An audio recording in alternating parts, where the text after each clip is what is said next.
Oi, pessoal, como vocês estão? Hoje a gente vai conversar um pouco sobre os sistemas de projeção cartográfica.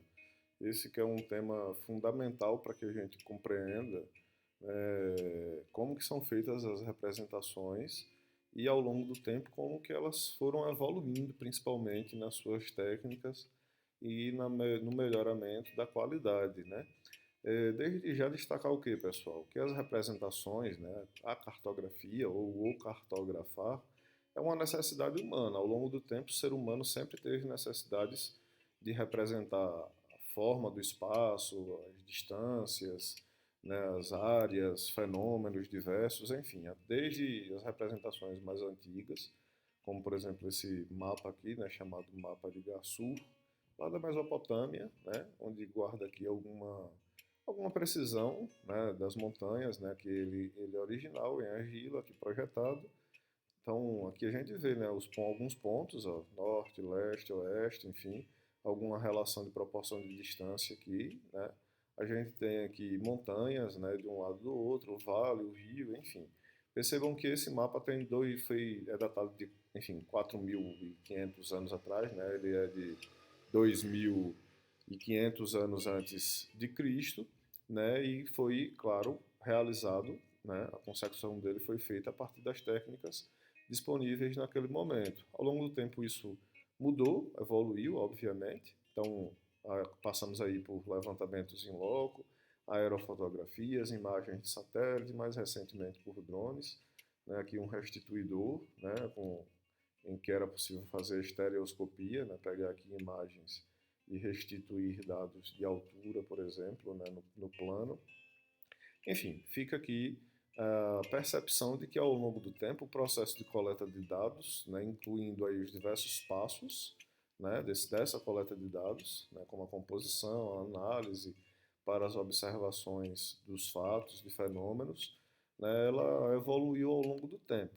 E foi dessa forma que o ser humano passou, né, a projetar e a tentar calcular e representar de forma mais fiel, por exemplo, o planeta Terra. Né? A gente passou a admitir a forma esférica, né, do planeta Terra, e aí considerando a forma esférica sendo uma forma de 360 graus, né, estabeleceu-se o que? As linhas imaginárias chamadas aí de paralelos na horizontal e meridianos, né, na vertical. Se os cartógrafos estabeleceram, né, uma média entre o polo norte e o extremo sul, né, os dois extremos, eu traço uma linha média entre esses dois pontos, eu defini aqui uma linha especial chamada de linha do Equador. Da mesma forma, se eu traço uma linha do ponto norte até o sul, né, aqui na vertical, eu estabeleci aqui, né, como um ponto de partida, né, talvez pela importância à época, a cidade de Londres, na Inglaterra, e aí eu defini aqui o meridiano de Greenwich. Então, eu consigo, a partir dessas projeções, fazer cálculos geográficos, né, de coordenadas geográficas, que é um modelo sexagesimal, né, de 6, né, então eu tenho aqui de 360 graus. Então eu tenho aqui a definição, né, do Equador para o norte, 90 graus positivo, né, 90 graus positivo, e para o sul eu tenho do Equador para o sul também 90 graus negativo ao sul. Da mesma forma de Greenwich, e aqui, claro, partindo, né, enfim, seccionando o planeta em duas partes, né? Então, para leste eu tenho aqui 180 graus positivo, para oeste eu tenho aqui 180 graus negativos. Obviamente que o contrário, né, o ponto extremo exatamente perfeito do meridiano de Greenwich vai ser o antimeridiano, né, de Greenwich lá, né, definido. O que é que você percebeu também, pessoal, através da observação? Que o planeta Terra, né, nas diferentes fases, né, épocas do ano, ele se percebeu que a inclinação do Sol em relação aos diversos pontos do planeta Terra, ela ocorria de forma diferente.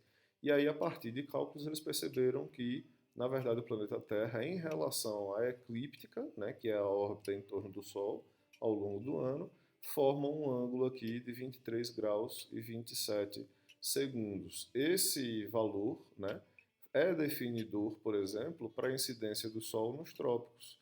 Né? Até 23 e 27 minutos, nós temos uma maior incidência de Sol ao longo do ano, que se definiu aqui a zona tropical. Né? Para esse paralelo, né, para essas linhas paralelas, se deu aí o nome, foram dados os nomes especiais de Trópico de Câncer ao norte e 23, menos 23 e 27 ao sul foi chamado de Trópico de Capricórnio. Também em relação à incidência do Sol, aí já na latitude 66 graus e 33 segundos e menos esse valor ao sul, foram definidos também o Círculo Polar Ártico e o Círculo Polar Antártico, que obviamente vão variar aí de acordo com a época do ano em relação à incidência do Sol. Mas percebam que desde aquele momento se buscou fazer representações e cálculos com a perspectiva de definir ou de representar, de medir ou de representar melhor, né, as formas do planeta Terra. Percebamos que as perguntas, né, elas seguiram, então como representar existências em dimensões reduzidas, e aqui se deu a ideia da escala, né, faço uma proporção matemática, e também das projeções, quando eu busco fazer uma representação de uma superfície plana para uma superfície, de uma superfície curva para uma superfície plana. Né? Percebamos o seguinte, todas as projeções, elas vão privilegiar algumas áreas, principalmente as que tangenciam a forma, né? Então, por exemplo, essa área aqui central nessa projeção, né, cilíndrica, ela guarda alguma proporção em relação à dimensão. Porém, aqui nos polos, né, ela projeta de uma forma maior, né, essa dimensão, e aí eu tenho uma distorção maior, né, dessas formas em relação à forma original.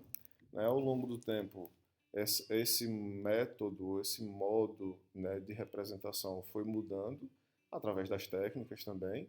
Então, por exemplo, eu tenho aqui a representação da superfície, né, com as irregularidades diversas, desenho, enfim.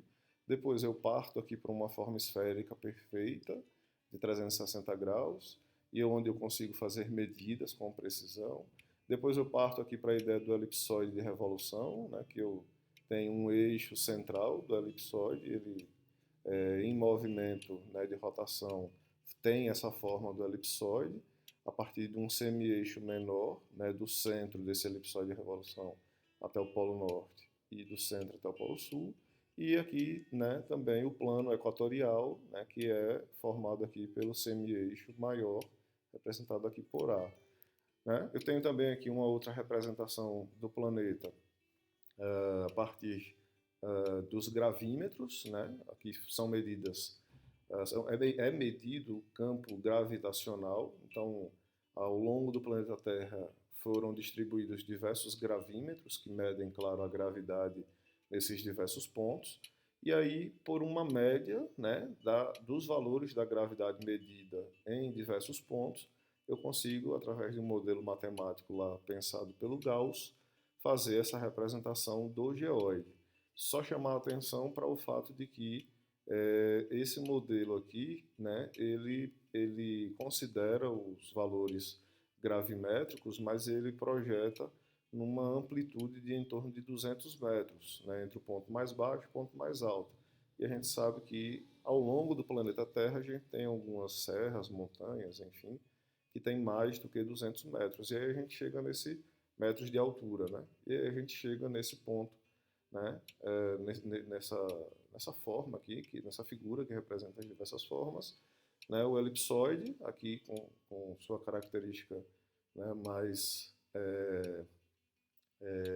assimétrica, né, em azul, o em vermelho, né, que é o do geoide, né, com as suas variações, e a da superfície, né, mas nenhuma dessas formas ou nenhum desses modelos representa fielmente, completamente fielmente, o planeta Terra. E aí por isso da necessidade de pensar, né, de buscar os cartógrafos, né, partiram aí para estudos matemáticos e da geodésia também para poder medir com maior precisão. E aí veio a adoção de sistemas de coordenadas. É importante a gente perceber que esses sistemas de coordenadas eles são pensados como modelos matemáticos independentemente do planeta Terra, né? Então, por exemplo, Descartes, quando pensou, né, o modelo cartesiano, né, dos três eixos perpendiculares, ele pensou em fazer o cálculo de distância em referência a esses três eixos, né, guardando ou calculando aí as distâncias entre um ponto dado e esses três eixos. Então, eu tenho aqui o eixo Y, o eixo X e o eixo Z, representando aí a altura, a profundidade e a largura de um determinado plano. E essa projeção, por exemplo, aqui entre o eixo Z, né, projetado para aqui, eu tenho aqui uma distância do ponto até esse plano. Também uma projeção do eixo Y, né, para cá, eu tenho aqui uma distância do eixo Y. E da mesma forma, uma projeção desse eixo desse eixo X para cá, e eu tenho aqui uma distância do ponto para o ponto X. Então, eu consigo definir distâncias, né, as coordenadas a partir dessa medição, né, pode ser tanto distâncias quanto ângulos, e aí eu tenho aqui as três dimensões definidas nesse sistema de coordenadas cartesianas. O plano, eu consigo definir, né, duas dimensões, né, justamente por ser plano. Então, de um ponto 0, 0, vamos considerar aqui como sendo unidade métrica, tá certo? Né, 7 metros e 5 metros. Então, do ponto 0, 0 até o ponto A, eu me desloco 1 metro até o ponto A. E eu me desloco do ponto 0, 0, 2 metros no eixo Y, né, para o ponto A. Então, eu tenho aqui que o ponto A está a 1 metro do eixo X, no eixo X, e 2 metros no eixo Y. O B vai estar a 4 metros do eixo Y e a 4 metros do eixo X e 4 metros do eixo Y. O C vai estar a 2 metros do eixo Y e a 6 metros do eixo X. Percebam que a gente consegue definir duas dimensões. Esse sistema de coordenadas planas, no sistema de coordenadas planas, o exemplo mais comum que a gente tem é a unidade transversal de Mercator, né, a UTM, e a universal transversa de Mercator, e às vezes ele lá apresenta curvas de nível. É óbvio que essas medidas elas foram projetadas, elas não foram calculadas a partir do sistema de coordenadas. Então, muito provavelmente foi coletado em campo e estabeleceu-se essa altura, né, essa terceira observação a partir de dados complementados. E aí a gente chega aqui para um modelo elipsoidal ou geodésico, né, o sistema de coordenadas elipsoidal, a partir do qual se estabelece uma premissa que é a da reta normal, né? Então eu tenho aqui um dado ponto, né, no elipsoide, certo? Eu tenho aqui o elipsoide de revolução, o eixo, né, central desse elipsoide, e eu estabeleço um determinado ponto. Esse ponto, quando eu estabeleço, eu consigo estabelecer aqui um plano tangente desse ponto. Quando eu traço uma reta vertical em relação ao plano tangente, né, como é que eu sei que ele é vertical? Formando aqui um ângulo de 90 graus. Então, essa reta normal, a partir dessa premissa de eu traçar uma reta normal, né, no plano meridional, né, aí formando um ângulo de 90 graus, eu projeto, né, essa reta normal para dentro do elipsoide. Como é que eu sei que é um elipsoide? Porque ela não chega a cruzar no centro, né, do eixo de revolução, né? Se assim fosse, seria uma forma completamente esférica, perfeito? Então, o que é que acontece? Percebam que ela não vai exatamente aqui para o centro de massa, né? Ela projeta por conta desse plano tangente, dado, né, de um ponto qualquer da superfície. Eu projeto essa reta e, a partir dessa reta, eu consigo fazer cálculos, né, dos ângulos, por exemplo, da latitude geodésica e da longitude geodésica e da altitude elipsoidal, ou seja, aí as três dimensões. Se eu considerar aqui como sendo aqui o meridiano de Greenwich, a gente viu que os meridianos eles servem para medir nas coordenadas geográficas as longitudes, né, o mesmo princípio. Então eu tenho aqui o meridiano de Greenwich e aqui eu tenho o plano meridional desse ponto. Então eu tenho aqui, pessoal, a projeção para o meridiano de Greenwich. eu abro aqui um ângulo até a projeção do plano meridional do ponto. Aqui eu tenho o plano meridional do ponto, né, que foi definido, e aqui eu tenho um ângulo de Greenwich até esse plano do ponto. Então aqui eu consigo definir a longitude geodésica. Da mesma forma eu vou conseguir calcular a latitude geodésica. Como é que eu defino isso? Eu traço esse plano, essa reta da normal, até ela tocar o eixo do elipsoide de revolução. Esse ângulo que se forma entre o plano da longitude, olha ele aqui, gente, ó. Eu tenho aqui Greenwich, né? Eu abro aqui a minha longitude, ó, para leste, e aí eu tenho aqui a longitude do ponto, né? E aqui eu abro um ângulo entre a reta normal. Como é que eu defino a reta normal? Né, em 90 graus em relação ao plano tangente, né? Então o plano está aqui, esse ponto ele está aqui, ó, no elipsoide. Então esse ponto está aqui, traço uma reta, né, de 90 graus, ela tangencia aqui, e aí eu abro esse ângulo aqui, calculo esse ângulo entre a reta normal e o plano do meridiano. Como é que eu vou calcular a altitude elipsoidal? Eu tenho aqui o elipsoide, né, e a diferença entre o ponto da tangente e a superfície, eu consigo definir a altitude elipsoidal. Gente, esses três modelos aqui são os mais utilizados, são os que mais vão ser vistos, mas existem outros sistemas de coordenadas diversos, elípticas, parabólicas, astronômicas, polares, enfim, mas aqui não tem como a gente definir todas. Esses aqui são os mais utilizados, sistemas de coordenadas, tá certo? E aí, aprofundando um pouco, né, o sistema de coordenadas geodésica, né, que é o que a gente mais tem visto, enfim, aqui pode utilizar bastante.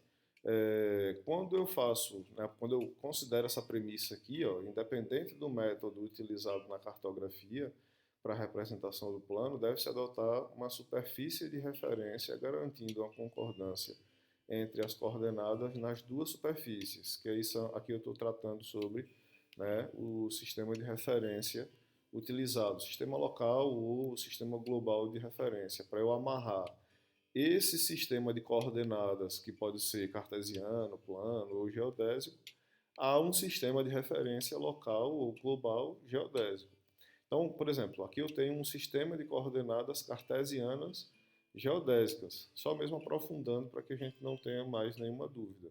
Algumas premissas, né?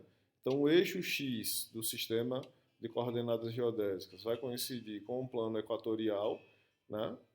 Positivo na direção 90 graus, então eu tenho aqui o eixo X, né? Eu tenho aqui ó, o eixo, o plano equatorial, lembram-se lá do formato, ó, aqui de Q a Q, né? Então esse eixo daqui, ó, X, ele coincide, né, abrindo 90 graus. O Y coincide com o plano equatorial positivo na direção da longitude 90, então o Y ele está aqui, e eu tenho o Z que é paralelo ao eixo de rotação da Terra. O eixo Z está aqui paralelo ao eixo de rotação lá do sistema de revolução, né, elipsoidal. Então eu tenho um sistema de coordenadas, eu amarrei um sistema de coordenadas cartesianas com três eixos, né, perpendiculares entre si, e geodésico, considerando aí o elipsoidal, né, considerando aí, né, o elipsoide de revolução. E aí eu consigo fazer aquelas medidas que nós vimos há pouco, né? O elipsoide, a longitude geodésica, ela é feita pelo ângulo, né, diedro formado entre o meridiano de Greenwich, olha ele aqui, e o meridiano do plano considerado, do ponto, né? Então eu tenho aqui o ponto, traço o meu meridiano, tenho aqui Greenwich, e esse ângulo aqui é formado, ó, olha aqui, entre Greenwich e o meridiano do ponto, eu defino a minha longitude geodésica. Da mesma forma, a latitude geodésica, só que aqui considerando a normal, né? Lembram-se aqui, ó, que eu falei que a normal, ela considera um ângulo de 90 em relação ao ponto tangente. Então, aqui está o ponto tangente, a normal aqui está em verde, né? Nas duas situações, ó, a normal está em verde, ela incide no eixo do elipsoide de revolução K, né? Ela não é no centro do elipsoide de revolução, E isso é o que vai diferenciar, por exemplo, a latitude geodésica da latitude geocêntrica. A geocêntrica é o ângulo, né, da latitude geocêntrica, a gente define a partir do eixo do ponto central, né, o ponto de massa, do centro de massa do elipsoide de revolução. Né? No caso da latitude geodésica, não. É a partir da normal até o ponto que ele incide o eixo.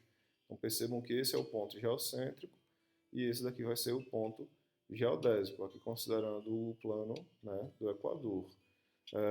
Enfim, então a partir dessa premissa aí, dessas verificações, nunca mais a gente, embora eles trabalhem com dados sexagesimais, né, de longitude e latitude, mas são princípios, conceitos completamente diferentes. O geográfico, como a gente viu, é uma esfera perfeita e considera aqui o centro da esfera, né? O geodésico, coordenadas geodésicas, não. A gente viu que tem um elipsoide de revolução e com os diversos parâmetros. Aqui a gente tem as coordenadas cartesianas, nessa aí figura, e geodésicas. Então vejam, ó, eu tenho aqui os três eixos, y, x e z, né? Z, x e y, que é o cartesiano, e tem o geodésico com elipsoide, o plano equatorial, e aqui a projeção do meridiano de Greenwich, do meridiano do ponto, certo? De um dado ponto aqui, ó, em vermelho, né, o eixo aqui do meridiano do ponto. Eu consigo calcular esse ângulo daqui, que é a da longitude geodésica.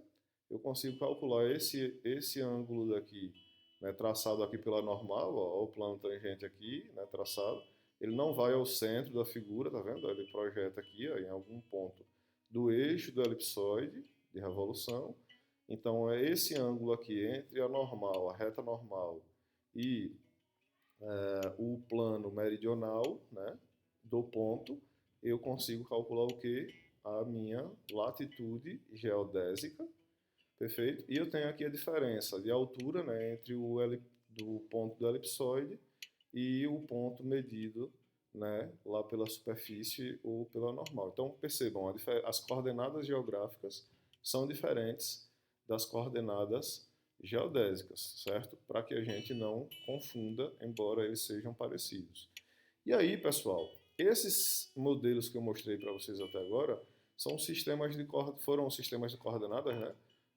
Geodésica, plana, deixa eu voltar aqui que até já faltou aqui na cabeça agora. Então eu tenho os cartesianas, planas e elipsoidais, e aqui a gente tem essa premissa que para definir, né, um sistema de coordenadas planas, o sistema de coordenadas, eu preciso, para a representação cartográfica, de uma projeção, né? Ou seja, né, se eu for fazer essa representação aqui plana, eu preciso projetar de alguma maneira para que ela tenha, né, se eu for representar o planeta, por exemplo, ou parte do planeta, num sistema de coordenada plano. E aí os mais comuns são a projeção cilíndrica, os mais comuns utilizados, enfim, visualizados, o sistema de projeção cônica e o sistema de projeção plana, né? E aí percebam, como eu disse lá no início, que as melhores áreas de representação são onde, né, esse modelo ele tangencia a área a ser representada. Então, por exemplo, aqui no cilindro eu tenho deformações, ó, nos polos, vejam essa forma, né, aqui ao norte, e vejam aqui ao norte como fica exagerado, fica deformado. A cônica da mesma maneira, né, as melhores áreas são aqui, ó, onde ela tangencia, certo? Então seria aqui nessa área média, e a plana da mesma forma. Para esses sistemas de projeção, eu tenho os sistemas geodésicos de referência, como por exemplo o CIRGAS 2000, o SAD 69, o WGS 84. A gente vai avançar um pouco mais na próxima aula, até para não ficar muito longo, mas só destacar que esse sistema geodésico de referência, né, tem os sistemas globais, como por exemplo o WGS 84, e temos aí alguns que são locais, como por exemplo o SAD 69, o Córrego Alegre, enfim. Vou deixar aqui uma atividade para vocês, pessoal, tá certo? respondam a essas questões. Vai valer ponto, é para ser entregue até o dia 8 de dezembro, enviar como sempre para o meu e-mail. Né? Essas questões, essas 6 questões, vocês podem buscar aqui no vídeo ou também lá no Siga, né? Ou no Google. Está lá descrito. Um forte abraço a todos. Estou disponível para dúvidas sempre que oportuno nos nossos encontros semanais.